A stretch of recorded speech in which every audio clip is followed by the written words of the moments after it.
saya Wulan Sari Muhammad dengan nomor induk mahasiswa 121300196 bidang studi ekonomi. Saya adalah salah satu mahasiswa PPG dalam jabatan Angkatan 4 tahun 2021 di Universitas Swadaya Gunung Jati. Hari ini, Senin 6 Desember 2021, saya akan melaksanakan uji kinerja praktik pembelajaran di SMK Negeri 1 Moilong, Kabupaten Banggai, Sulawesi Tengah dengan materi jurnal penyesuaian pada perusahaan jasa dengan model problem based learning secara luring. Assalamualaikum warahmatullahi wabarakatuh. Waalaikumsalam warahmatullahi wabarakatuh. Dan selamat pagi. Pagi, Bu. Alhamdulillah kita semua masih diberikan kesehatan ya untuk melaksanakan kegiatan pembelajaran pada hari ini, Senin 6 Desember 2021. Sebelum kita melakukan pembelajaran, silakan satu orang untuk bikin doa. Mari teman-teman, sebelum memulai pelajaran pada hari ini, marilah kita berdoa sama-sama menurut agama dan kepercayaan kita masing-masing. Berdoa dimulai. Selesai. Oke, terima kasih Fadila sudah bikin formatnya untuk berdoa. Untuk selanjutnya boleh ketua kelas untuk mengecek kehadiran teman-temannya. Silakan ketua kelasnya. Masuk semua, Bu. Oke, hadir semua ya, alhamdulillah. Jadi semuanya sehat ya? Sehat, Bu. Yes. Untuk mengawali pembelajaran pada hari ini dan untuk menumbuhkan rasa nasionalisme, mari kita menyanyikan lagu Bagimu Negeri. Boleh silakan semuanya berdiri ya. Oke, sudah siap? Ya, Bu.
aktiva.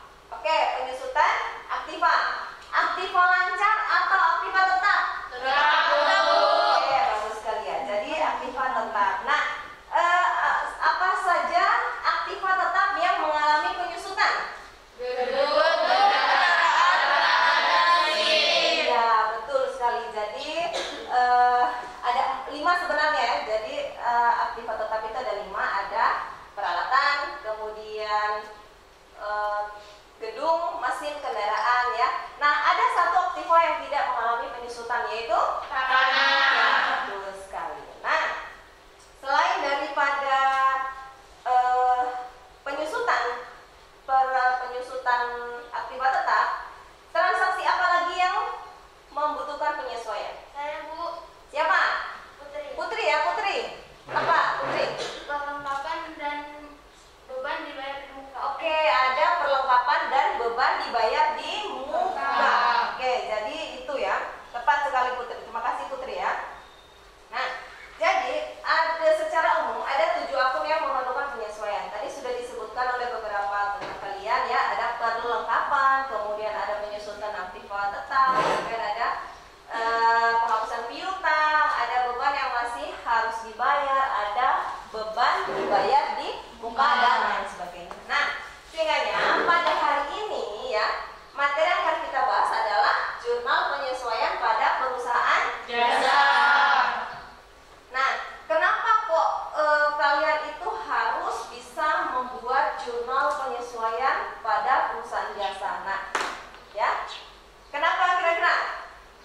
Karena, jadi begini, ketika kalian membuka usaha, ya, ketika kalian membuka usaha jasa dalam hal ini, nah, kalian itu harus membuat laporan keuangan. Kenapa harus membuat laporan keuangan? Karena ketika kita membuat laporan keuangan, berarti kita bisa mengukur nih, laba kita sekian, ya kan? Kemudian kira-kira ada nggak transaksi-transaksi yang harus kita sesuaikan agar saldo itu sesuai dengan keadaan sebenarnya. Sehingga tujuan pembelajaran kita pada hari ini yaitu kalian dapat menganalisis akun-akun yang membutuhkan penyesuaian. Kemudian yang kedua, kalian harus dapat membuat jurnal penyesuaian. Dan yang terakhir, setelah kalian membuat jurnal penyesuaian, kalian harus bisa mempresentasikan jurnal penyesuaian pada perusahaan jasa. Oke. Nah, sesudah ini Ibu akan menampilkan video ya. Video pembelajaran. Jadi di dalamnya ada studi kasus. Silahkan kalian cermati. Jadi dalam video itu nantinya akan kalian dibimbing untuk membuat jurnal penyesuaian itu seperti apa, menggunakan pendekatan apa. Kemudian ada 7 akun yang harus kalian sesuaikan ya. Oke. Assalamualaikum warahmatullahi wabarakatuh dan selamat Suaranya jelas ya? Alhamdulillah kita masih bertemu kembali di pertemuan hari ini. Semoga kalian masih sehat dan semangat ya. Nah, di video sebelumnya kita sudah membahas tentang apa itu jurnal penyesuaian, tujuan, bentuk dari jurnal penyesuaian itu sendiri, serta akun-akun yang memerlukan penyesuaian. Nah, kali ini Ibu akan membahas materi tentang pencatatan jurnal penyesuaian. Selanjutnya, ada 1.200.000. Maka, jurnal untuk mencatat transaksi tersebut adalah beban perlengkapan sebesar 2.400.000 di sisi debit dan 200 di sisi kredit. Yang kedua, ada beban dibayar di muka. Ada 2 pendekatan yang digunakan, yaitu yang pertama pendekatan harga dan pendekatan nilai laba. Jadi, dari 1 September 2019 hingga 31 Desember 2019. Nah, demikian pencatatan jurnal penyesuaian ya. Semoga bermanfaat bagi kita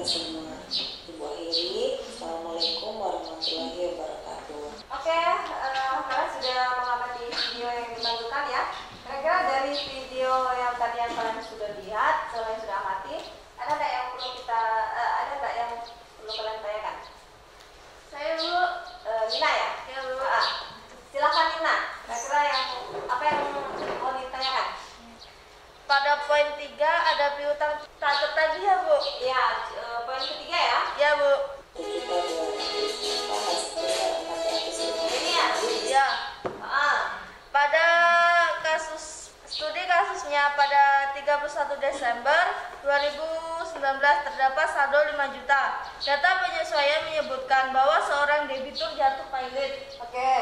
Piutang sebesar 450 harus dihapuskan. Artinya debitur bangkrut sehingga tidak sanggup membayar. Gitu ya, Bu? Nah, gimana misalkan debitur itu tidak bangkrut dan usahanya bangkit kembali, Bu, dan sanggup membayar? Nah, gimana itu cara jurnalnya? Terima kasih Lina ya. Silakan Lina. Pertanyaan yang sangat bagus dari Lina ya.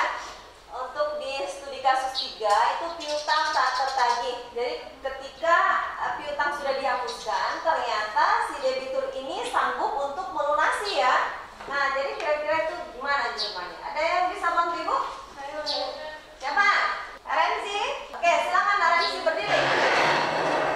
Menurut saya, piutang harus dimunculkan kembali, Bu, dengan cara dicatat di sisi debit dan kreditnya adalah beban kerugian piutang. Berarti yang debitnya adalah akun beban kerugian. Ya, nanti ya. Beban piutang ada beban kerugian piutang sebesar nominal yang dihapuskan tadi ya, 450.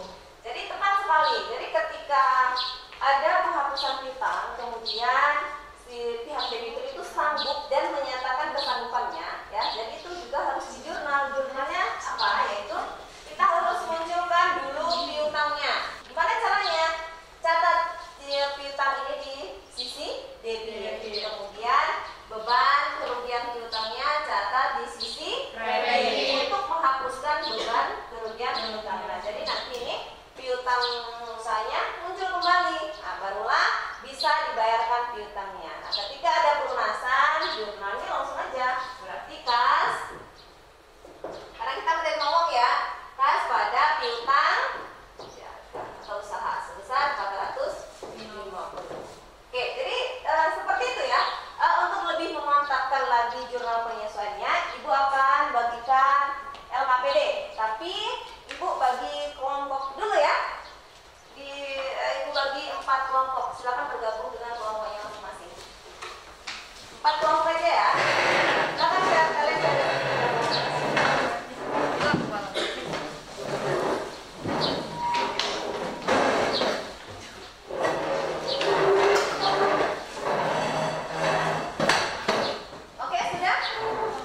sudah semua ya. Kelompok 1 mana? Kelompok 1, kelompok 2, kelompok 3, kelompok 3. Boleh bergabung aja di belakang. Silakan. Kelompok 4. Oke, bagus. Sudah siap semua ya? Jadi kita masih ada di masa pandemi ya, walaupun sudah agak longgar, tetapi prokes tetap dijalankan. Jadi agak jaga jarak ya, boleh? Satunya, agak sorong lagi ya. Ini boleh kita nggak sebelah? Masker digunakan semua. Sudah? Kelompok 1, kelompok 2, kelompok 4 ini ya. Ya, Bu. Ketua kelompoknya siapa? Lina. Kelompok 3 dan 2. Ini kelompok 4. Sudah dapat semua LKPD-nya ya?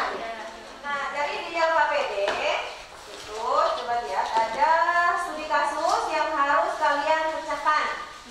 Ada 3 ya, ada 3 transaksi. Jadi disediakan neraca saldo, kemudian ada data penyesuaian. Nah, silahkan kalian buatkan jurnal penyesuaian. Silahkan berdiskusi dengan kelompok masing-masing. Untuk petunjuk penggunaan LKPD-nya silahkan dibaca sendiri. Sudah siap? Sudah, Bu. Bagus. Ibu berikan waktu 15 menit ya untuk berdiskusi. Kelompok 1.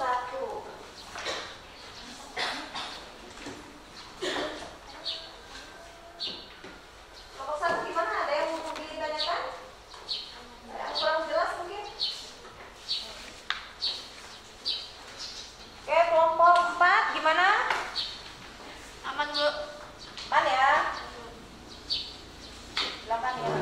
Said. Kelompok 2. Aman ya? Oke. Kelompok 3.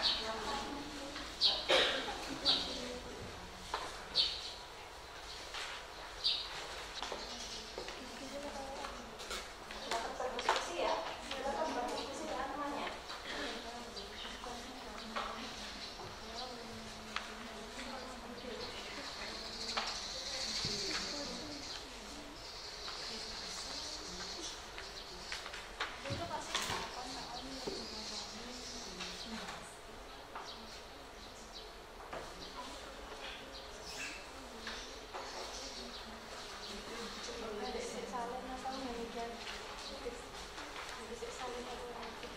Silakan berinteraksi dengan temannya.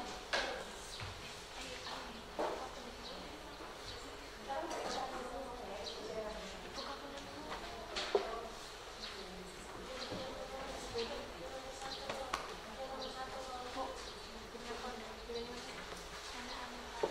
Oke, sudah selesai? Sudah, Bu. Kelompok 4 sudah? Sudah. Oke, kita tunggu ya.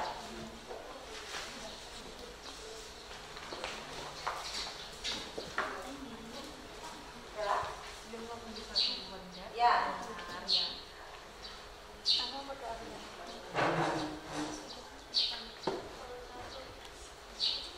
Jadi setiap kelompok, masing-masing kelompok harus aktif ya. Ada penilaian nanti keaktifan per masing-masing kelompoknya. Kalau sekelompoknya hanya diam aja, maka nanti nilainya akan berkurang ya. Oke, sudah ya?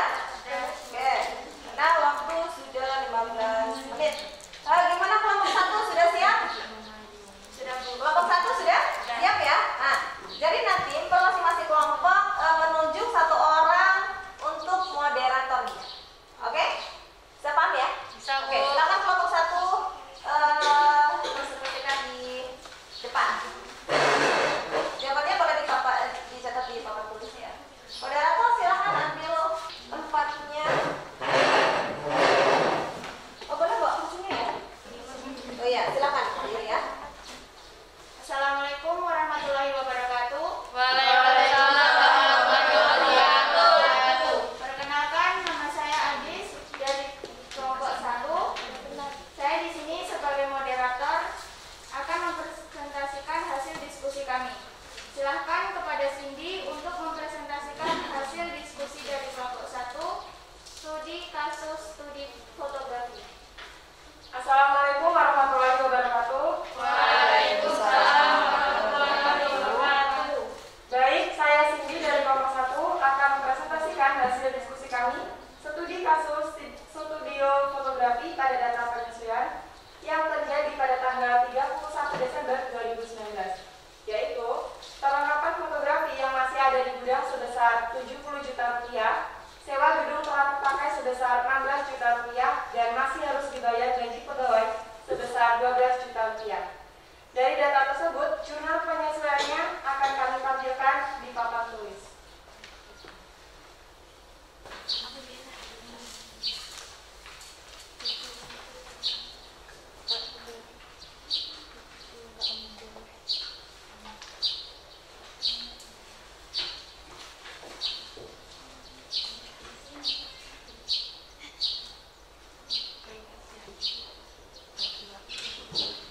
kembalikan kepada moderator. Baik, terima kasih kepada Cindy yang mempresentasikan hasil diskusi kami dari kelompok 1. Selanjutnya, saya persilakan dari kelompok lain untuk menanggapi hasil diskusi kami. Mungkin dari kelompok 2, 3, 4. Saya dari kelompok 4. Baik, silakan Nina. Baik, terima kasih. Saya dari kelompok 4 ingin bertanya, fokus untuk jawaban nomor 1 karena hasil diskusi kami ternyata berbeda dengan kelompok 1. Kalau untuk nomor 2 dan 3 kebetulan sama. Nah, kami sangat tertarik untuk nomor 1, itu yang kami tanyakan. Jurnal perlengkapan kantor tersebut menggunakan pendekatan apa dengan mengapa menggunakan pendekatan tersebut? Oke, terima kasih kelompok 4. Silakan kelompok 1 untuk menjawab pertanyaan dari kelompok 4. Baik, saya akan menjawab pertanyaan dari kelompok 4. Menurut kami, pendekatan yang kami gunakan adalah pendekatan laba rugi karena di transaksi menunjukkan perlengkapan yang masih ada di gudang sebesar 70 juta. Gimana kelompok 4? Sudah setuju? Belum, moderator. Menurut hasil diskusi, kelompok kami transaksi pertama itu menggunakan pendekatan laba rugi melainkan neraca. Betul memang bahwa di transaksi menunjukkan perlengkapan yang masih ada di gudang sebesar 70 juta. Bisa jadi menggunakan pendekatan laba rugi. Akan tetapi, coba perhatikan, pada neraca saldo per 31 Desember 2019, nampak bahwa ada akun perlengkapan di situ, tidak ada akun beban perlengkapan, berarti menggunakan pendekatan neraca. Tapi kalau misalkan di neraca saldo ada akun beban perlengkapan, barulah pakai pendekatan laba rugi. Menurut kami dari kelompok 4 seperti itu, moderator. Terima kasih. Bagaimana kelompok 1 untuk menanggapi? Atau mungkin dari kelompok 2 atau 3 bisa memberikan pendapatnya? Saya kelompok 2. Oke, silakan kelompok 2. Baik, terima kasih moderator. Hasil diskusi kami kelompok 2 menurut saya sependapat dengan kelompok 4 karena sudah jelas di neraca saldo akun yang muncul hanya perlengkapan, jadi pendekatan yang digunakan adalah neraca. Demikian, terima kasih. Baik, terima kasih kelompok 2. Bagaimana dengan kelompok 3 sependapat? Baik, terima kasih moderator. Kami sependapat dengan kelompok 4. Walaupun transaksi menunjukkan perlengkapan yang masih ada di gudang sebesar 70 juta rupiah, namun perhatikan neraca saldonya. Yang muncul akun perlengkapan atau beban perlengkapannya. Kalau perlengkapan berarti paket neraca dan sebagainya. Yang muncul akun perlengkapan atau beban perlengkapannya. Kalau perlengkapan berarti paket neraca dan sebagainya. Tambah sedikit, kalau menggunakan pendekatan neraca berarti nominal yang dijurnalkan yaitu saldo perlengkapannya sebesar 96.200.000 harus dikurang dengan perlengkapan yang masih ada yaitu 70 juta. Jadi nominal sebesar 26.200.000 yang harus dicatat di jurnal penyesuaiannya, bukan yang 70 juta. Demikian, terima kasih moderator. Baik, terima kasih kelompok 2, 3, dan 4 yang sudah menyampaikan pendapatnya. Dan semua sepakat nomor 1 menggunakan pendekatan neraca ya. Gimana dengan kelompok 1? Sepakat? Saya terima kasih kelompok 2, 3, dan 4. Kami tetap berpendapat bahwa pendekatan yang digunakan adalah laba rugi karena menurut kami di transaksi sudah jelas bahwa ada sisi di situ sebesar 70 juta. Baik, karena ada 2 pendapat dari kelompok 1 laba rugi, kelompok 2, 3, 4 menggunakan neraca. Agar kita menemukan jawaban pasti kami serahkan kepada Ibu Guru. Mohon Ibu untuk membantu memecahkan masalah kelompok kami. Kepada Ibu, persilakan. Oke, jadi terima kasih Ibu moderator ya. Jadi bagus sekali ya, kelompok 1 sudah tampil dengan pendapatnya yang nomor 1 menggunakan pendekatan apa tadi? Kelompok 1 laba rugi ya, sedangkan kelompok 2, 3, dan 4 menggunakan menurut mereka menggunakan pendekatan neraca. Oke, jadi langkah awal kita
dan kita harus dapat menganalisis akun tersebut sehingga dapat menentukan pendekatan mana yang akan digunakan dalam jurnal penyesuaian. Oke, jadi beri tepuk tangan untuk sini. Terima kasih Cindy ya. Jadi seperti itu ya. Jadi ada akun-akun ya yang memerlukan penyesuaian. Dalam ini ada 7 akun ya. Ada perlengkapan, kemudian beban digaji muka, ada beban yang harus dibayarkan dan lain sebagainya. Nah, kita harus bisa menganalisis data-data penyesuaian tersebut ya. Nah, kenapa? Karena kaitannya dengan pendekatan yang akan kita gunakan. Jadi kalau misalkan nanti kita salah melakukan atau menggunakan pendekatan yang kita pakai ya, jadi nanti jurnalnya ya salah juga ya. Nah, sebenarnya ini dia boleh dirubah ya, berarti ini beban perlengkapan pada perlengkapan ya, sebesar berapa? 26.300. Oke, jadi seperti itu. Jadi lupa diperbaiki oleh kelompok 1 ya, apa-apa. Nah, jadi itu. Jadi kenapa kita harus menganalisis data penyesuaian, yaitu untuk bagaimana kita bisa menentukan pendekatan mana yang akan kita gunakan. Oke, sudah paham ya? Sudah, Bu.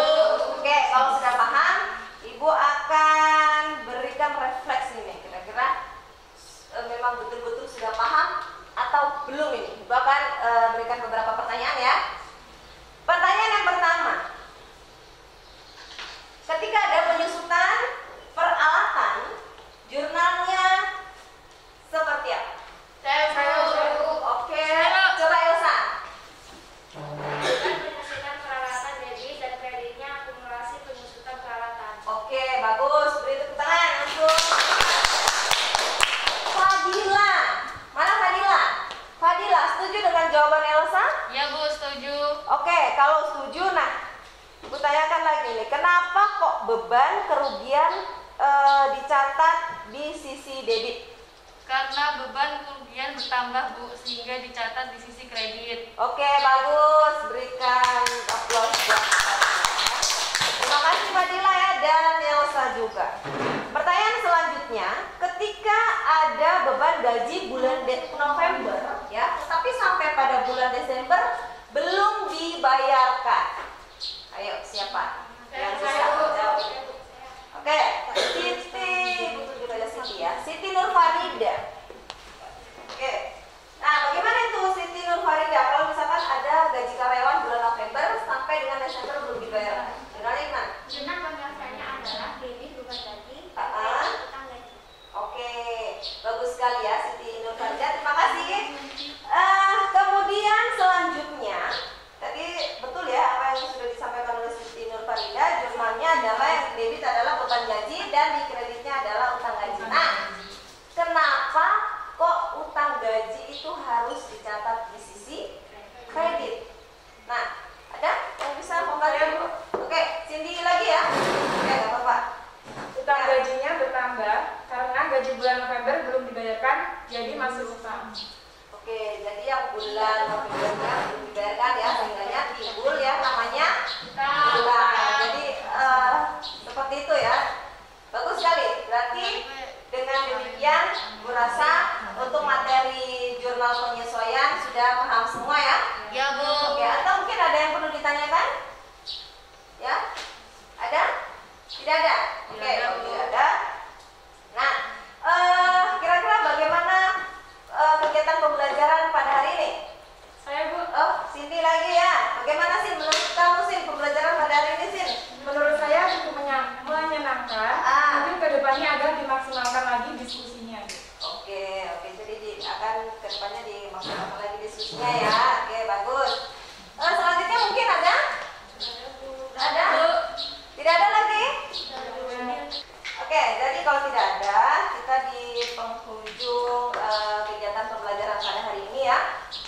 Alhamdulillah tadi kita sudah membahas tentang jurnal penyesuaian pada perusahaan sejahtera.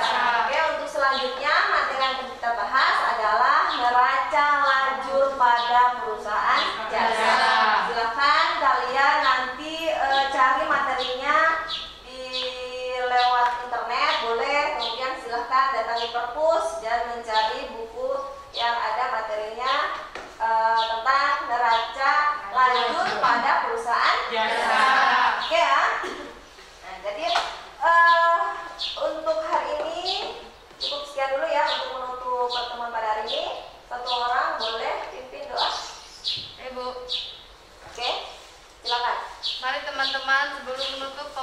pembelajaran pada hari ini, marilah kita berdoa bersama-sama menurut agama dan keyakinan kita masing-masing. Berdoa dimulai.